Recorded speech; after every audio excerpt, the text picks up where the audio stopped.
श्रोताओं, आइए शुरुआत करते हैं मथुरा के ऐतिहासिक परिप्रेक्ष्य से। मथुरा न केवल धार्मिक दृष्टि से महत्वपूर्ण थी, बल्कि राजनीतिक रूप से भी एक मजबूत केंद्र मानी जाती थी। कंस का सत्ता में आना और उसका अत्याचारी स्वभाव कैसे मथुरा की जनता पर प्रभाव डालता था? बिल्कुल। मथुरा उस समय यादवों का गढ़ था। कंस, जो स्वयं यादव वंशज था, प्रारंभ में लोकप्रिय था, लेकिन जैसे ही उसने सत्ता की बागडोर संभाली, उसका व्यवहार क्रूर होता गया। कंस ने अपने डर और सत्ता की लालसा में कई निर्दोषों पर अत्याचार किए, जिससे मथुरा में असुरक्षा का माहौल फैल गया। कई बार सत्ता और भय का यह मेल इतिहास में विभिन्न राजाओं में भी दिखा है। क्या कंस के अत्याचारों का कोई मनोवैज्ञानिक या सामाजिक कारण भी रहा होगा? निश्चित ही इतिहासकार मानते हैं कि कंस की असुरक्षा उसकी सत्ता खोने के डर से उपजी थी। जब किसी को भविष्य में हार का भय सताता है, तो वह और अधिक दमनकारी हो जाता है, जैसा कंस के साथ हुआ। अब बढ़ते हैं देवकी और वासुदेव के विवाह की ओर। विवाह के समय हुई आकाशवाणी ने इस कथा को नया मोड़ दे दिया। आखिर इस आकाशवाणी का महत्व क्या था? आकाशवाणी भारतीय पौराणिक कथाओं में भविष्य सूचक घटनाओं के संकेत के रूप में आती है। यहाँ भगवान की योजना का संकेत मिलता है कि अधर्म पर धर्म की विजय होगी। कंस को उसकी बहन की संतान से भय दिखाकर कहानी में एक नैतिक रोमांच भी पैदा किया गया। यह घटनाक्रम वैसे ही है जैसे किसी कहानी में ट्विस्ट आता है और पूरी दिशा बदल जाती है। कंस की मनःस्थिति में कैसे बदलाव आया?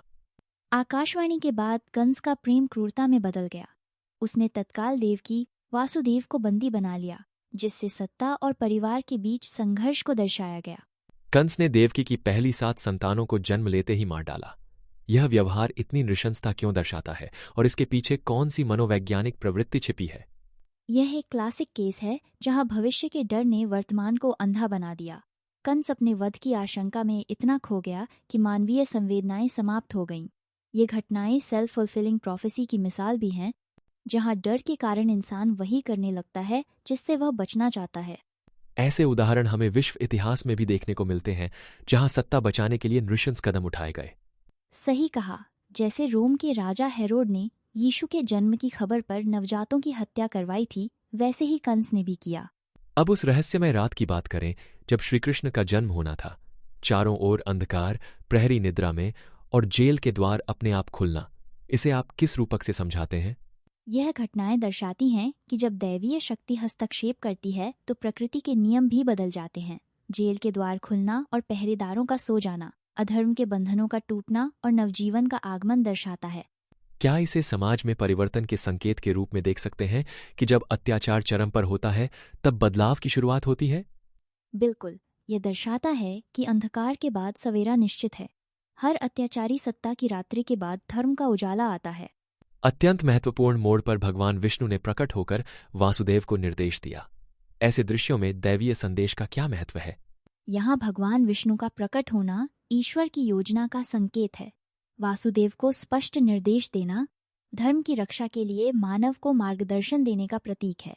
यह दिखाता है कि जब मनुष्य की सीमा समाप्त होती है, तब दैवीय हस्तक्षेप होता है। क्या यहाँ कोई मनोवैज्ञानिक संदेश भी छिपा है कि संकट में हमें आशा और मार्गदर्शन मिल सकता है? बिल्कुल। यह प्रेरित करता है कि कठिन परिस्थितियों में भी धैर्य और आस्था रखनी चाहिए, क्योंकि समाधान अवश्य मिलेगा। वासुदेव द्वारा बालक को टोकरी में रखकर कारागार से गोकुल तक की यात्रा एक अत्यंत साहसिक कार्य था।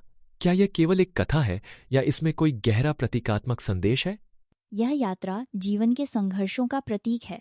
जैसे वासुदेव ने विपरीत परिस्थितियों में भी साहस नहीं खोया, वैसे ही जीवन में भी बाधाएं पार कर मंजिल पाई जा सकती है। यमुना का रास्ता देना प्रकृति के साथ सामंजस्य का संकेत भी है।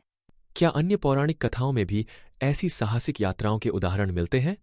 बिल्कुल। रामायण में सीता की खोज के लिए हनुमान की यात्रा या यूनानी मिथकों में ओडिसियस की यात्रा, ऐसी कई कथाएं हैं। गोकुल में श्रीकृष्ण का आगमन और यशोदा माता के साथ उनका बचपन भारतीय लोक कथाओं में विशेष स्थान रखता है। इसका सामाजिक और सांस्कृतिक महत्व क्या है? गोकुल में कृष्ण का लालन पालन, मातृत्व प्रेम और साधारण परिवेश में असाधारण व्यक्तित्व के विकास का प्रतीक है। यह दर्शाता है कि महानता केवल राजमहलों में नहीं, गांवों और सामान्य परिवारों में भी जन्म ले सकती है। क्या यशोदा कृष्ण संबंध को मातृत्व के सार्वभौमिक आदर्श के रूप में देखा जा सकता है? निश्चित ही यशोदा का निस्वार्थ प्रेम, पालन, पोषण की आदर्श